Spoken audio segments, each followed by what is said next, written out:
Hello and welcome to the Superhero Hub. I'm Sam. I'm Matt. And today we're reviewing Preacher. episode something. It's called Holes. I think the point I'd like to make first is that this season was supposed to be kind of road trippy, but it feels like they've got to New Orleans and then that's it. Yeah, it's kind of grounded to a halt, isn't it? Yeah. So obviously, you still got the whole Tulip shtick, where she's still having trouble with the scent of all killers and stuff like that. I feel like that's dragging a bit. Really, I think the whole search for God and stuff like that, that's really just like, it's kind of going nowhere. You know what I mean? It is because it is literally going nowhere. They're not searching for God. They're in one place. They've kind of got the DVD, so Jesse ends up going to this, I don't know, tech shop, I guess, to go get it processed so they can kind of see the serial number on the gun. And that's a load of messing about, and like the guys there think that he's the one who shoots them, and they're like, oh yeah, there's no serial number or anything like that, so you got away with it. And it's like, what? And it's like, oh, we thought you were the one doing the shooting and that you were trying to clear your back and make sure there's no evidence. So yeah, that was kind of funny. It was the right scene, but it took so long. Like, did we need Jesse to be there for most of the episode? exactly. I don't think so. My problem with this episode, anyway, was that the Cassidy and the Asford story were more interesting than the Jesse and Tulip story. Obviously you've got Cassidy in the dilemma whether to turn Denis or not. I think that's like a quick revolution thing. Obviously you have the flashback scenes and stuff like that, and at the end you said it kind of goes full circle, really. That was my point. I thought with the episode beginning with his kid as a baby and being born, which Denis is his name, right? Yeah. I thought that would be like a full circle thing, like he's born in the beginning and he dies in the end. I'm not sure that's quite where it was going there. Well, that's obviously last episode it was like, oh yeah, sort me out, bite me and stuff like that. I don't think they should drag that out.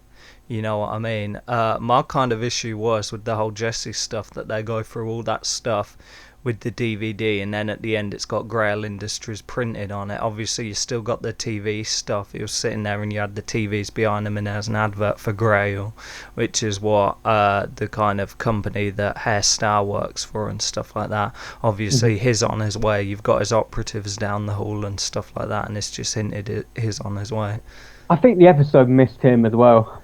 I mean, I know he hasn't been in much of the show, but from what he's been in, I think he's far more entertaining as a villain than the Saint of all killers. And the thing with that Jesse thing as well was, I didn't quite know how to read it at the end, where he gets mad and starts shouting, but it just seems so weird. Yeah, he's probably not a shouter. He's one of them people that when he shouts, it's not convincing.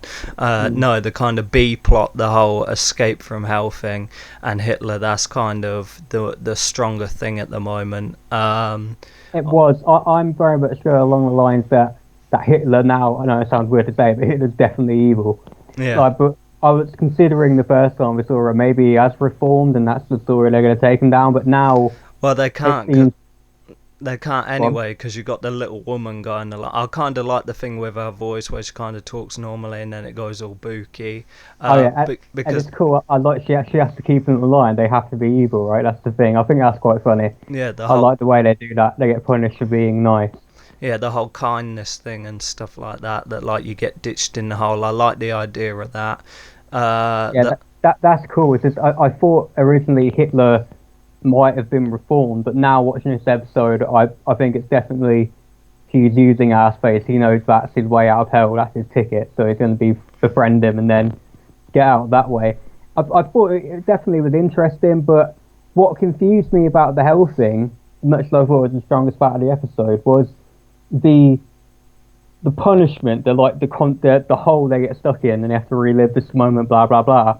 What confused me about that was, for our space, that the whole thing, the actual thing that happened with that girl, that was far worse. than what Yeah. happened in this episode. Yeah, I know Jesse's sent in there, and there's all that thing, and he doesn't like him, and in this version he doesn't get the girl. Yeah, it's terrible, but that's still a better scenario than what actually happened. Yeah, I think the problem for him is that I think there's a lot of resentment towards Jesse, you know what I mean? And I wonder when he Right. does actually get out whether that's going to turn into a big thing. Not so much like villain arc for season 3 or something like that, but I wonder if he's going to harbour a lot of resentment. And now Jesse's all over the place. Maybe he's going to go on a road trip after him to try and find him or whatever, which would be interesting. So yeah, really, I think the kind of A plot kind of lagged a little bit. It's like as if he didn't even notice the thing printed on the CD. You know what I mean?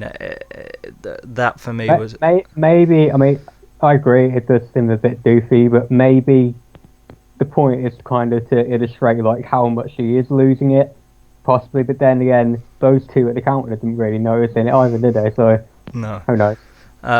So yeah, I think the kind of A plot's a bit sagging a bit. The whole Denis thing, I think that'll just get resolved next episode. Is he turned or is he not? So really, that's a kind of anticlimactic, in a Yeah, word. I'm not too into the Tulips thing either. Yeah, I don't dislike the character of Tulip, but her story this season I've not been into. I wasn't particularly into, oh, she had a husband and this whole other family, whatever. And now the whole, like, I keep getting shot thing, I don't get it. For me, she's a strong woman, and I feel like this is kind of dragging her down a bit. Yeah. And the allure is just like, you know what I mean? Yeah, I agree. It's a good character, but the story's letting her down a little. I completely agree. Let's talk numbers. I thought it was okay. It was just, like I say, it feels like it's kind of stagnated for a little. Like, we dragged on this whole thing about, Denis seems like he's been dying forever. And like I said, I thought with him being born as a baby, I really thought this would be the wrap up, but clearly it's not. Having said that, I do still have faith that if the German dude pops back up, Herr Starr will get going again. So for this episode, 7, it's alright. That's exactly what I was thinking. Nothing special, you know what I mean? It was okay viewing, but for me there was nothing that was outstanding. Yeah. Yeah. I'm Sam. I'm Matt. And that's our review for Preacher. See you next time.